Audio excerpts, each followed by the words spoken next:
आपने अखबारों में पढ़ा होगा, मुंबई बम ब्लास्ट के 12 आरोपी छूट गए, सुना होगा ना आपने। मुंबई में 2006 में बम ब्लास्ट हुआ। आपको कुछ मैं ऐसी बात बता रहा हूं जो मीडिया वाले बताए नहीं। उस बम ब्लास्ट की क्रोनोलॉजी समझिए। बम ब्लास्ट किया गया मंगलवार के दिन 11 जुलाई को। बम ब्लास्ट किया गया शाम को 6:30 बजे, जिससे ऑफिस से लोग लौट रहे हो। बम ब्लास्ट चालू डब्बे में नहीं किया गया। मुंबई जो लोकल ट्रेन होती है, उस पूरी ट्रेन में 1 कोच या 2 कोच फर्स्ट क्लास के भी होते हैं। तो सारे के सारे बम ब्लास्ट चालू डब्बे में नहीं किए गए, क्योंकि चालू डब्बे में बम ब्लास्ट करते तो हो सकता है चालू डिब्बे में मिक्स पॉपुलेशन होती है। तो चालू डब्बे में बम नहीं रखा, फर्स्ट क्लास में बम रखा। क्यों? क्योंकि फर्स्ट क्लास के कोच में सीए चलते हैं, आर्किटेक्ट चलते हैं, इंजीनियर चलते हैं, डॉक्टर चलते हैं, व्यापारी चलते हैं, अग्रवाल चलते हैं, जैन चलते हैं, माहेश्वरी चलते हैं, मारवाड़ी चलते हैं, पत्रकार चलते हैं, खासतौर पे गुजराती चलते हैं।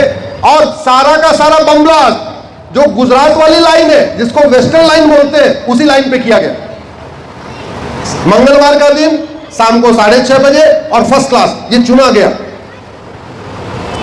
जैसा बम ब्लास्ट मुंबई में हुआ था, ऐसा ही 2004 में स्पेन में हुआ था। मैड्रिड बम ब्लास्ट, आप लोग गूगल करके देखना, मैड्रिड बम ब्लास्ट।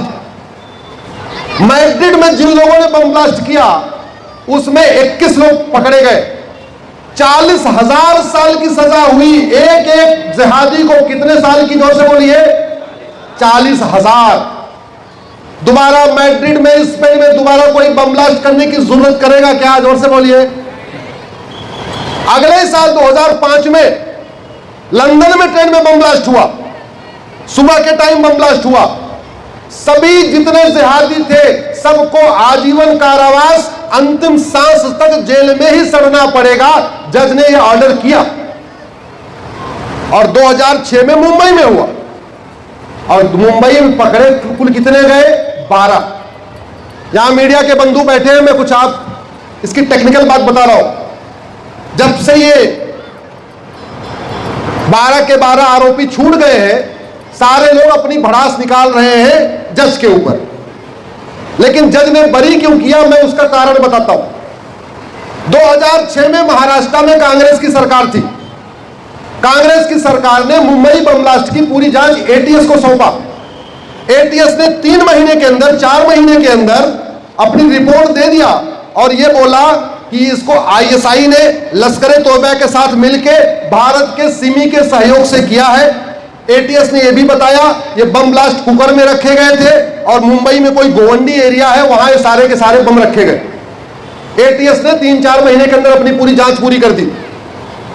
खेला उसके बाद शुरू हुआ। जब एक बार जांच पूरी हो गई तो दोबारा जांच की जरूरत थी क्या? जोर से बोलिए। नहीं। 2008 में महाराष्ट्र की उस समय की कांग्रेस की सरकार ने इस जांच को क्राइम ब्रांच को दे दिया। किसी भी राज्य में जो सबसे एक्सपर्ट एजेंसी होती है उसको एटीएस कहते हैं, एंटी टेररिस्ट स्क्वाड। एमपी में भी एटीएस, महाराष्ट्र में भी, सब जगह एटीएस बनी हुई। एटीएस की जांच ने जब सारा कुछ कह दिया था, 12 लोगों को पकड़ लिया, बम कहां बनाए गए वो स्थान ढूंढ लिया, वो कुकर ढूंढ लिया, वो जगह ढूंढ लिया, असेंबली कहां हुई, सब कुछ पकड़ लिया, तो दूसरी जांच की जरूरत थी क्या? नहीं। लेकिन 2008 में महाराष्ट्र की सरकार ने उस जांच को क्राइम ब्रांच को दे दिया। यह पहला ऐसा केस है जहां एटीएस जांच करने के बाद क्राइम ब्रांच को दिया जा रहा है। होता उल्टा है, क्राइम ब्रांच की जांच को एटीएस को दिया जाता है, यहां एटीएस की जांच को क्राइम ब्रांच को दिया जा रहा है।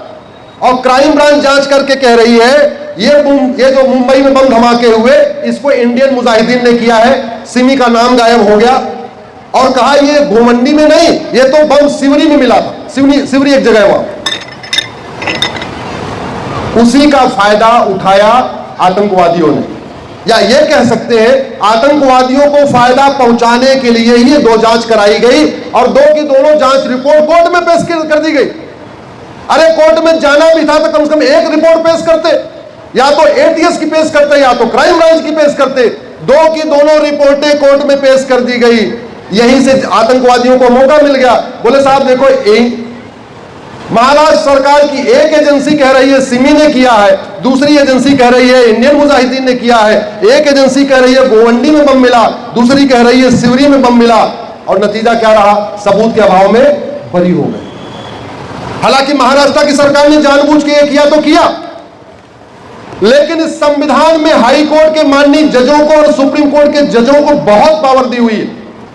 इतनी पावर दी हुई है कि वो पार्लियामेंट का कानून तक स्टे कर सकते हैं, पार्लियामेंट के कानून को भी खत्म कर सकते हैं, इलीगल डिक्लेयर कर सकते हैं। अगर हाई कोर्ट के माननीय जज साहब को ऐसा लग रहा था कि कुछ गड़बड़ है, पहली बात तो विश्वास करना चाहिए था। ट्रायल कोर्ट ने 2 जांच होने के बावजूद 12 के 12 को फांसी दिया। अगर हाई कोर्ट के माननीय जज को लग रहा है कुछ गड़बड़ है, तो उन 12 आतंकवादियों का narco polygraph brain mapping test करा लेते।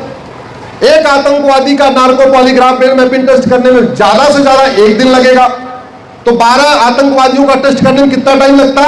12 दिन। 12 दिन फैसला और रोक लेते, टेस्ट करवा लेते। इतनी पावर दी हुई है, कहते हमारे सामने टेस्ट करो। वो दोनों माननीय जज अपने सामने टेस्ट करवा के सारे सवाल जवाब कर लेते, लेकिन नहीं। मुझे समझ में नहीं आ रहा, चंद्रमा पे पहुंच गए, मंगल पे पहुंच गए, अग्नियान बना लिया, ब्रह्मोस बना लिया, परमाणु बम बना लिया। दुनिया के कई देशों ने झूठ पकड़ने के लिए narco polygraph brain mapping test करना शुरू कर दिया, हम क्यों नहीं करवा रहे? माननीय जज साहब को इन 12 आतंकवादियों के ह्यूमन राइट की चिंता थी, लेकिन उनको वो 200 लोग जो मारे गए उनके ह्यूमन राइट की चिंता नहीं हुई, जो 800 लोग घायल हो गए उनके ह्यूमन राइट की चिंता नहीं हुई। मामला सुप्रीम कोर्ट में आ गया है, सुप्रीम कोर्ट क्या करेगा वो बाद की बात है, लेकिन इस पूरी घटना ने 2 चीज बताया। या तो ट्रायल कोर्ट के जज जिन्होंने फांसी दिया वो ना समझते, या तो हाई कोर्ट के जज जिन्होंने पूरी तरीके बरी कर दिया वो ना समझते। जो भी है चर्चा होनी चाहिए। इसलिए मैं आप लोगों से कह रहा हूं, समाधान क्या है? अपने सांसद विधायक को पकड़िए और उनको बोलिए ये 1861 वाला पुलिस एक्ट कब तक चलेगा? भारत में एक यूनिफॉर्म पुलिस कोड कब लागू होगा? ये यूनिफॉर्म पुलिस कोड हम आप नहीं बना सकते। मैं कोई सांसद नहीं हूं, मैं कोई मंत्री नहीं हूं। मैं तो आपको बता सकता हूं, मैं केवल उतना ही काम कर सकता हूं जो डॉक्टर करता है। आपको अगर घर में तबीयत खराब होती है, आप डॉक्टर के पास जाते हैं, डॉक्टर क्या पूछता है? आपकी बीमारी पूछता है और पर्ची पे दवाई लिख देता है। डॉक्टर दवाई नहीं देता। दवाई लेने कहां जाना पड़ेगा? मेडिकल स्टोर पे। अब मेडिकल स्टोर में दवाई गड़बड़ मिल रही है, नकली है, बीमारी ठीक होगी क्या? नहीं।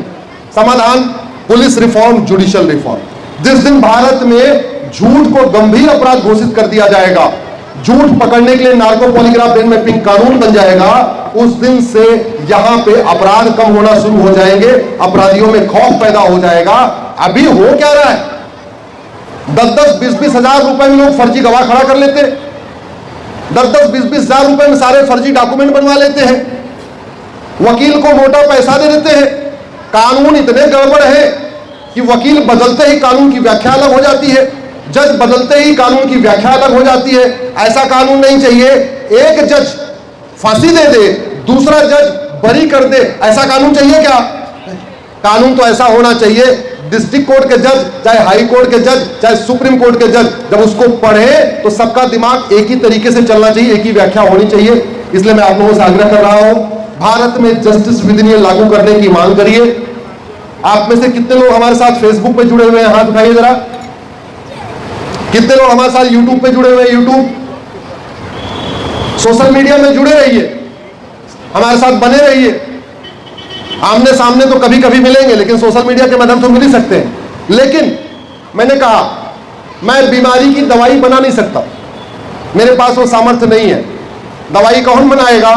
सांसद और विधायक। उनको पकड़िए, दवाई अच्छी होगी तो बीमारी ठीक होगी, और दवाई गड़बड़ होगी तो बीमारी चलती रहेगी।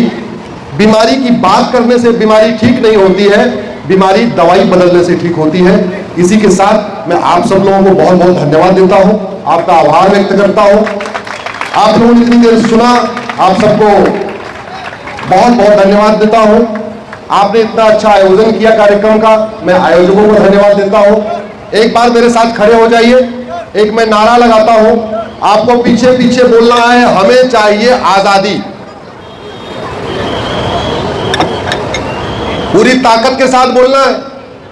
आप तो भगवा भी है, त्याग का प्रतीक भगवा भी है। ओ भाई पीछे वाले आगे आ जाओ, आपकी फोटो नहीं आएगी ऐसे, सबका चेहरा दिखना चाहिए। आप जरा इधर आ जाओ, क्या नाम है, इधर कैमरा ले आओ, इधर ले आओ, यहाँ ले। बस बस कोई बात नहीं, मतलब आ जाए, जल्दी लाओ, जल्दी लाओ, जल्दी। यहां से लो पूरी फोटो। आपको बोलना है हमें चाहिए आजादी, गुलामी के नाम से ऐसा बोलो कि एकदम कान फट जाए, जो गूंगे हैं उनका मुंह खुल जाए, जो बहरे हैं वो सुनने लगे, और जो अंधे हैं वो, आपको यही काम करना है, अंधे बहरे गूंगे सांसद विधायक को जगाना है। गुलामी के नाम से, गुलामी के निशान से, गुलामी की कुरीतियों से, गुलामी की कुप्रथाओं से, गुलामी की शिक्षा व्यवस्था से, गुलामी की पुलिस व्यवस्था से, गुलामी की न्यायिक व्यवस्था से, गुलामी की टैक्स व्यवस्था से, लब जिहाद जिहाद से, धर्मांतरण कराने वाले जिहादियों से, धर्मांतरण कराने वाले घुसपैठ मिशनरियों से, भारत में गद्दारों से, भारत के जासूसों से, माओवादियों नक्सलियों से, अलगाववादियों और कट्टरपंथियों से, पाखंडियों और जलालों से। भारत माता की, भारत माता की, भारत माता की जय, जय श्री राम, राधे श्याम, राधे श्याम। अयोध्या में मंदिर बन गया है, अगला लक्ष्य हमारा काशी और मथुरा है, इसलिए सब लोग राधे श्याम करते रहिए। धन्यवाद।